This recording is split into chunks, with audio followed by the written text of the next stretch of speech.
C'était une bombe météorologique. Pour reprendre l'expression de plusieurs spécialistes, la tempête Alex a frappé le sud-est de la France dans la nuit du 2 au 3 octobre 2020. Et c'est dans l'arrière-pays, près de Nice, que le passage d'Alex va tourner à la catastrophe. Des pluies diluviennes font sortir les cours d'eau de leurs lits, les habitants se retrouvent pris au piège, des maisons sont carrément emportées par les courants, parfois avec leurs propriétaires à l'intérieur. Et le bilan est lourd. 10 morts dans le département des Alpes-Maritimes, 8 autres personnes sont toujours portées disparues, des centaines de bâtiments et de routes détruits. Et un village est le symbole de cette catastrophe, c'est Tende, au cœur de la vallée de la Roya. Un village de 2200 habitants qui va rester coupé du monde, sans eau courante et sans électricité pendant plusieurs semaines. Ravitaillé par hélicoptère parce que toutes les routes ont été emportées. Depuis, les accès ont été rétablis, tant bien que mal, mais les habitants n'ont pas tous pu rentrer chez eux dans des maisons fragilisées par les inondations. Plus de 300 personnes ont quitté la commune et n'y reviendront sans doute jamais. Un an après, les plaies de la tempête Alex sont encore bien ouvertes. Billet retour à Tende, dans la vallée de la Roya. C'est un reportage de Pierre Véran.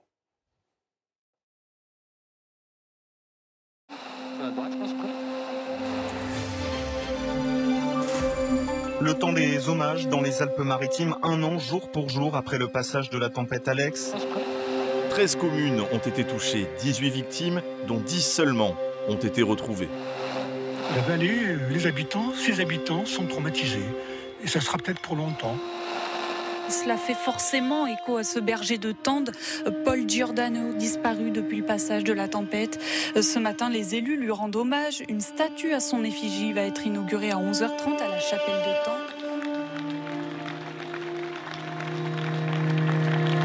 Cher Armand, mon cher Armand. Ce matin, sur les hauteurs de Tende, le ton est solennel. Depuis votre bergerie du pont de Caraman, l'Ordre national du mérite et moi-même vous confie ce monument en hommage à votre frère, le berger. Vive la République et oui, vive notre belle France! Élus et riverains sont venus de toute la vallée pour saluer l'enfant du pays, emporté par la tempête il y a un an. C'est un bel hommage à mon pauvre frère, mais très bel hommage. Comment vous vous sentez, vous, aujourd'hui? De Monseigneur Albert II. Ça va, on fait aller, hein, c'est dur. Monsieur le représentant, Monsieur le Président.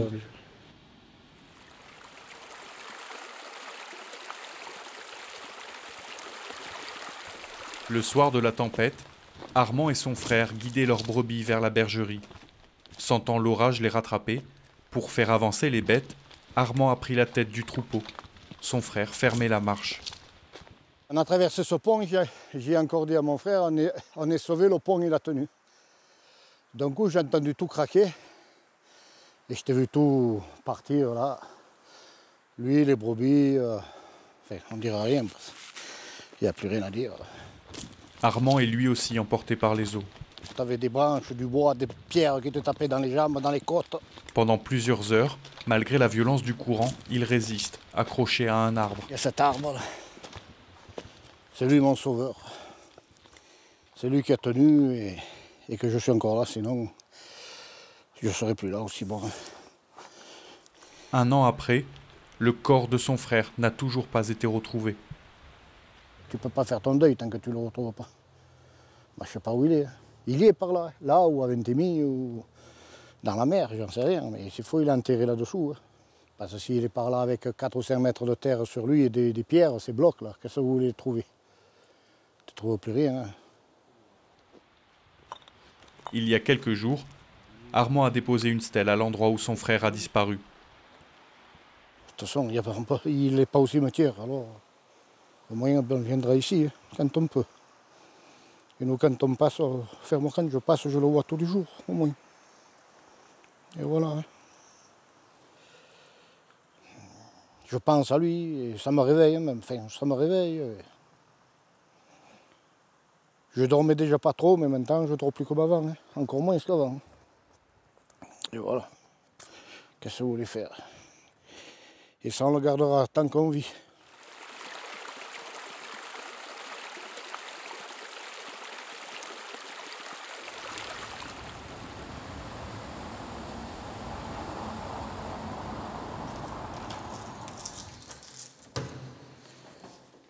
Voilà. On est où là, Serge? J'habite ici dans le studio, dans un petit studio de 20 mètres carrés.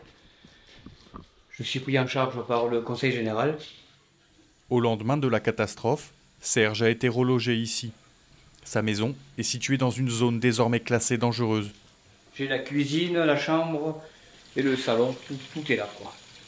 Jusqu'à présent, il paye le loyer grâce aux aides mises en place par le département. Mais à partir du mois prochain, il devra l'assumer seul. Si ça s'arrête, je suis à la rue carrément, quoi. Et ça fait très peur. Moi, j'y pense sans arrêt, tous les jours j'y pense. Je ne sais pas qu'est-ce que... je vis jour le jour. Les lendemains, je ne sais pas comment ils vont être, pas du tout. Enfin, j'espère que je me trompe, mais j'espère que je vais avoir une aide et surtout de me reloger correctement comme j'étais avant chez moi. Voilà. Avant, Serge habitait dans sa maison de famille située près de la rivière, à la sortie du village. Il vivait de sa petite retraite et du fruit de son potager. Là, le camping-car est parti. Mon tracteur est parti aussi. Mon garage, il n'existe plus. La tempête ne lui a laissé qu'une valise de souvenirs et des nuits blanches. Pratiquement toutes les nuits, je rêve que je suis chez moi, qu'il y a une catastrophe, qu'il y a de l'eau, que je dois partir. C'est vraiment le choc qui, je pense, qui vient plus tard, quoi. Sur l'immédiat, on est tellement secoué qu'on ne comprend pas ce qui nous arrive. Par contre, maintenant, un an après, je pense que je commence à réaliser vraiment les dégâts, quoi. La tempête a transformé durablement la vallée et ses habitants. Sur son terrain, aujourd'hui partie intégrante du nouveau lit de la rivière, seule la bâtisse témoigne de son ancienne vie. Malgré un arrêté préfectoral qui lui en interdit l'accès, Serge revient régulièrement ici. Les chats, ils sont pas partis, Serge? Non, les chats, ils sont restés. Les chats, ils n'ont pas déménagé, ils sont restés à la maison. Parce qu'un chat, c'est surtout sa maison, quoi. Le patron vient en deuxième, mais c'est surtout la maison. Oui, il ne peut pas partir. Et vous, ça vous fait du bien ou pas de revenir ici Si vous voulez, ça me fait mal et en même temps, j'ai besoin de venir. Je ne peux pas rester sans venir. Je suis obligé. Parce que c'est quand même toute ma vie que j'ai passée ici. Donc, ça me fait mal, mais en même temps, j'ai besoin. J'ai besoin de revoir ma maison, peut-être encore quelques temps, parce qu'un jour, elle va être démolie, de revoir encore cette maison, quoi. Une procédure d'expropriation est en cours. Sa maison de famille sera détruite et Serge indemnisé.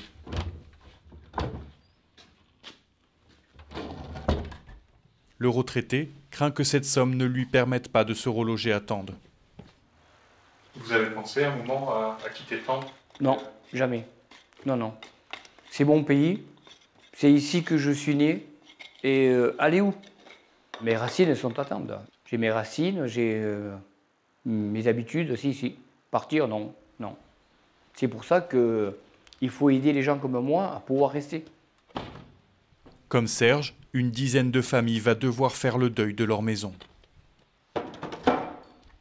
Jean-Pierre Vassallo est maire de la commune depuis plus de 20 ans. La semaine dernière, il a une nouvelle fois dû annoncer à un sinistré qu'il ne pourra pas retourner dans sa maison. Je ne vous dis pas la tristesse quand il a fallu. Je ne sais même pas le faire. Quand il a fallu leur annoncer, on va détruire votre maison. Mais c'est c'est un coup mortel qu'on porte à une famille. C'est ça. J'en suis encore malade. Un an après la tempête, 55 familles ne peuvent toujours pas rentrer chez elles. Elles attendent le renforcement des berges. Certaines ont déjà fait le choix de l'exil. On est là pour reconstruire, pour repartir, pour donner le moral aux gens. Il faut s'en sortir.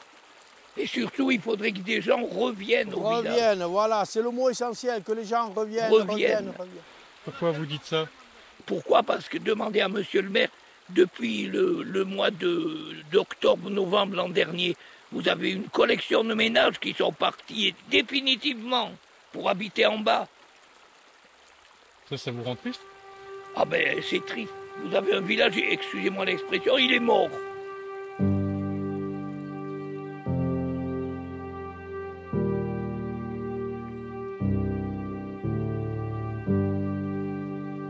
L'Italie a cédé le village de Tende à la France après la Seconde Guerre mondiale. La bourgade a toujours compté près de 2000 habitants. Depuis la tempête, un quart aurait déserté la commune et l'exode pourrait continuer. Un nouveau tracé délimitant la zone dangereuse, interdite aux habitations, vient d'être dessiné. Vous savez, maintenant, on mène un combat maison par maison, c'est difficile. En gros, maintenant, ça va concerner encore 5 ou 6 maisons. Et au total? Au total, ça en fait beaucoup plus. Au total, quand on ajoute les 11 qui ont disparu, quand on ajoute encore les 5 ou 6 qui vont disparaître, ça commence à peser parce que dans un village, l'importance d'une maison, c'est une famille, ce sont des enfants qui vont à l'école, c'est le commerce qui travaille, c'est l'équilibre entier du village, mais c'est l'équilibre entier aussi pour toutes les structures que l'on a en place, pour les médecins, pour la pharmacie, pour la supérette. Vous voyez, c'est vraiment ce parfait équilibre qu'il faut qu'on arrive à conserver. Pour maintenir cet équilibre, les services publics ont dû s'adapter au pas de course. Marine, qu'est-ce que vous avez dans la main? J'ai des médicaments donc, que la Poste livre depuis cet été, que notre pharmacie a fermé le 30 juin. Et donc les médicaments sont commandés le jour même jusqu'à 11h30 et la Poste va les chercher donc à Breil et on les livre entre 13h et 15h donc aux clients. Bonjour, vous allez bien? Alors, petite livraison de médicaments. Voilà Jean-Pierre, de rien. Et j'aurais besoin de la signature. Comment vous auriez fait sans ce service? Ah ben, on aurait été vraiment dans l'embarras, bien sûr. On envisageait même de partir, parce que bon, ici, nous en plus, on est tous les deux, on se soutient, mais on est malades tous les deux, donc bon... Et sans voiture, comme on dit. Et sans voiture en plus, alors là, c'est le pompon. Est-ce que vous constatez qu'il y a moins de monde dans la vallée depuis le passage de la tempête? Depuis le passage, oui, bien sûr. Alors, dans le cas de mon activité professionnelle, donc de la Poste, je vois qu'il y a des boîtes qu'on ne sert plus, qui sont fermées, des habitats qui sont partis malheureusement. Et je m'en suis rendu compte également personnellement. Je suis maman d'un petit garçon de 9 ans et voilà, on sait qu'à l'école, il manque quand même une 50aine d'enfants.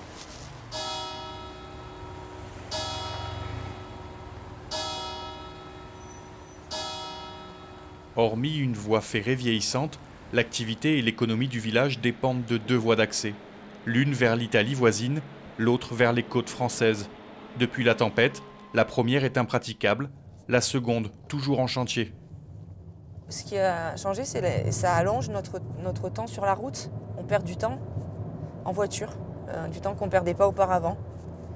Et encore, ça s'est nettement amélioré, parce que maintenant tout est goudronné, tout est bien. Au début, on passait carrément par une piste. Moi, tous les jours, ça me trouble quand mon regard il se porte sur la Roya ou sur les portions de route qui ont été emportées. C'est toujours, tous les jours, je pense à ce qui s'est passé et je déplore tous ces dégâts. C'est une plaie qui ne s'est jamais refermée.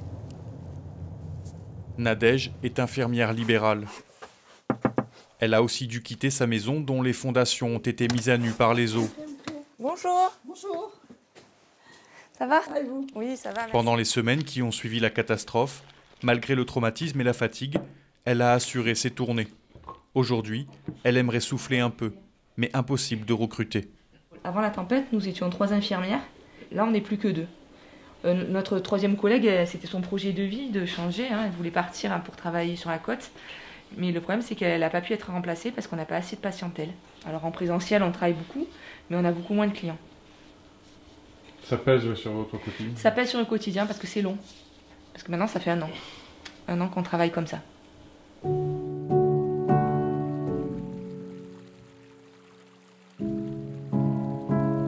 Ému par tous les soutiens qu'il a reçus, Armand a décidé de garder son troupeau et sa ferme. Serge attend d'être fixé sur son indemnisation. Il avoue être prêt à tout pour rester dans son village natal, quitte à se réinstaller dans sa maison pour protester. Le maire continue de se battre pour redonner vie à son hameau. Il espère bientôt retrouver de nouveaux terrains constructibles sur la commune. Dans la vallée des merveilles, la tempête Alex a laissé dans son sillage des plaies profondes que seul le temps semble pouvoir guérir.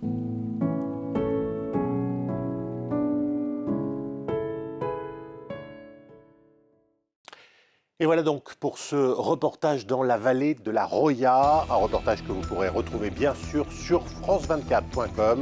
Je vous dis à très vite pour un nouveau numéro de Bière Auto.